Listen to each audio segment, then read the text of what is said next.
How are people affording life right now? How are people tackling this cost of living? Personally, I'm not. I had to move out of San Diego. I'm from Southern California, but it's too expensive. Even with full time work, I had two full time jobs, working on the weekends and at night and in the morning. I still couldn't save up enough money for a deposit for a studio apartment or anything, frankly. I don't understand how people are actually making it work in California. I mean, I've seen the prices, and even I considered like, oh, maybe I can move out there and get a job. But then I run the numbers, and it doesn't make any sense. It doesn't make any sense at all. $1,500 is not even. I don't even think $1,500 is possible for an apartment by itself. Like maybe for a room to rent, you're paying $1,500.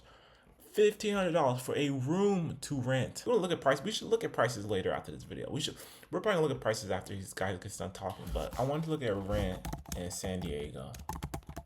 So look at rent in San Diego. How much are people renting apartments for in San Diego?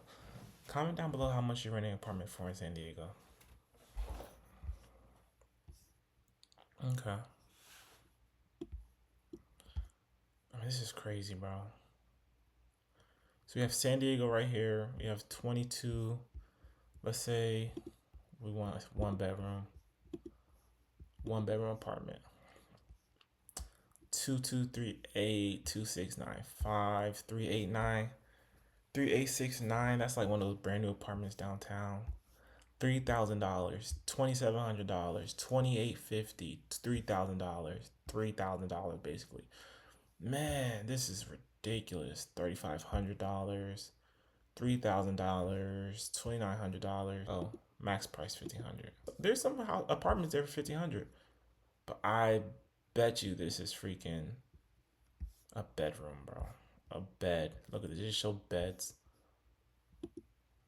One-story house, built spacious backyard, rented out room. So you can get a room for $1,500 minimum, $1,200, $1,100. A lot of rooms for rent, but this is just an idea so you can see how much it actually costs to live in these high cost living areas. $1,500. We were talking about. I was looking at $2,200, like a minimum of $2,200 a month to live in San Diego, to live in the area. Let me know if you guys are seeing different prices or you're paying something different. But $2,000 for an apartment is just beyond me. So I had to make a change. Right there is the border wall with Mexico and the United States. One side is San Diego, one side is Tijuana. Now I live on the Tijuana side. While the difference is only 2 blocks, I have a substantially cheaper cost of living. Currently, I'm renting a studio apartment for about $100 a week. I've seen comparable priced places. $100 a week just over the border. How's it so much cheaper in Tijuana compared to San Diego? It's just over, a few blocks over. It's Mexico, I guess, but I'd probably do the same thing. I'm not gonna lie to you, bro, because that's where you win. That's where the winning is. That's where the money making process is. That's where the wealth is grown. It's with housing. When you can lower your housing, that is where true wealth is built, because then instead of throwing all your money towards housing, you can throw all this money towards your debt or towards your investments, wherever you want to go. So that's where wealth is built. That's what we're doing. House hacking.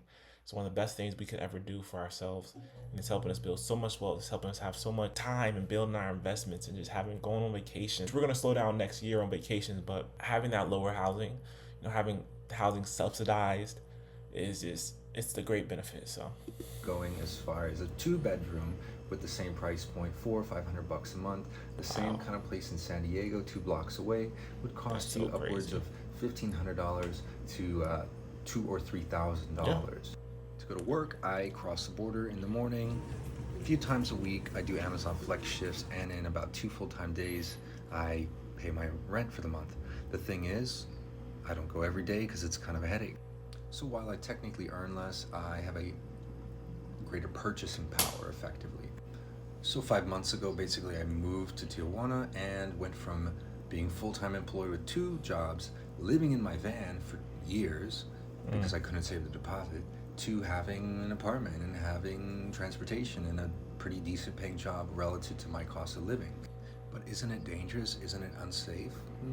A little bit, it can be, but literally as I'm saying that, the police roll by. There's constantly a presence, so it does feel a little bit safe for that reason. Living in your car is not safe either. Being in your car is you're harassed all the time. You're bothered by strangers. you know what? Actually, where I live, people will consider it I would not. I wouldn't say they would consider it unsafe, but they would consider it the ghetto. They would consider it the hood. But yet, it's way cheaper than where everyone else is living. And to be honest, it's really not dangerous. I feel very safe in my city, and it is a cheaper cost of living city. And I would have never known that if I would just listen to other people's talking or just listen to their opinions, because I would never move there. So I kind of lucked out because I moved there kind of sight unseen. I didn't really know the lay of the land. I mean, I saw the house that was there, I saw the duplex, and I was like, that's it. That's what I want, because I know that if I can subsidize my housing, I can get my housing cheaper, then we can be financially successful. I mean, we're not gonna stay there forever, but we're gonna be financially successful if we can lower this housing, lower these payments, not pay anything at all towards housing, and put that money towards savings, towards investments, because I knew that this is the path to wealth. This is how we get to where we need to get. This is how we grow our accounts to over $100,000 now, by 28. So lowering your housing is truly one of the best ways to do things, and moving, getting out of your comfort zone. You don't have to stay in the place where you're from. You don't have to stay, if you're from New York, you don't have to stay in New York. You can move, maybe further away from the city, find a job out there and see what opportunities are. There's opportunities all over the world. There's all opportunities all over the country. And see this guy, he doesn't have to work as hard anymore because he has his expenses low. So he's not stressed out every day about making bills or making car payments. Because his expenses are so low, he doesn't have to rely on his job to provide for him like he did before.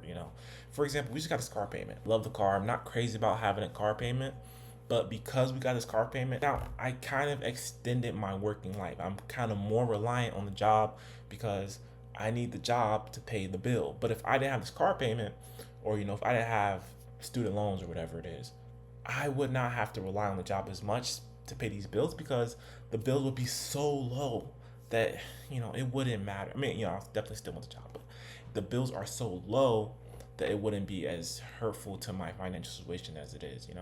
I'm not saying it's hurtful at all, but just when you're able to keep your life expenses down, the money from the job is not as important. It's still important because you want to invest in stuff, but it's not as, you're not relying as much on it as possible. Trying to steal your stuff, that's not a good life either. So while it's not a perfect solution, it's a solution for now, and it works, and I've improved my quality of life by moving 2 blocks. If you're in San Diego, maybe you consider moving to Mexico. I don't know. That could be an option. I never thought about when I was looking at the possible move to San Diego. Personally, would I move there with my family? I don't know. I would have to literally get the lay of the land before I can make a decision, because I didn't like when people had perceptions or made decisions on where I live and they never even been there or haven't been there a long time. So I'm not gonna make this preconceived notion about Mexico or Tijuana before I actually go there. But let me know in the comments who lives in Tijuana. Are people really moving away from San Diego and moving to Tijuana, commuting over the border to San Diego? Because that actually sounds like a great idea. I wonder how long traffic is though in the morning. But that sounds like a good idea. So imagine you have, your $150,000 job in San Diego, but then you move down to Tijuana paying maybe $1,500 a month or $1,000 a month for rent or even a house. And you just collected all the extra money and you're still living down there in the great weather. You might have a decent kind of car, So it's a possibility. It's a possibility. But I think that people need to move away. You need to move away from where you are now. Your parents were able to live there, but now you're not. You missed the buying opportunity. I knew this guy. His parents bought this duplex in Boston, for like $100,000 years and years and years ago, and now it's worth like $600,000 or $700,000. We missed the opportunity. Opportunity has missed us. It's time to go to these lower cost of living areas and grow your own wealth. Get there before everyone else does, because you're not going to be able to buy a house in these areas. I worked with some people in Long Beach. I was in California, just outside of LA, and they mentioned how they'll never be able to buy a house. They said they'll never be able to buy a house because it's so expensive, But there were some people that lived there for a long time that already had a house, but they had bought a long time ago. We have to look for alternative ways to live, alternative ways to lower our cost of living, just alternative ways to lower our housing, because that's where it all starts. People are paying $1,500, $2,000, $2,500, $3,000 a month for housing.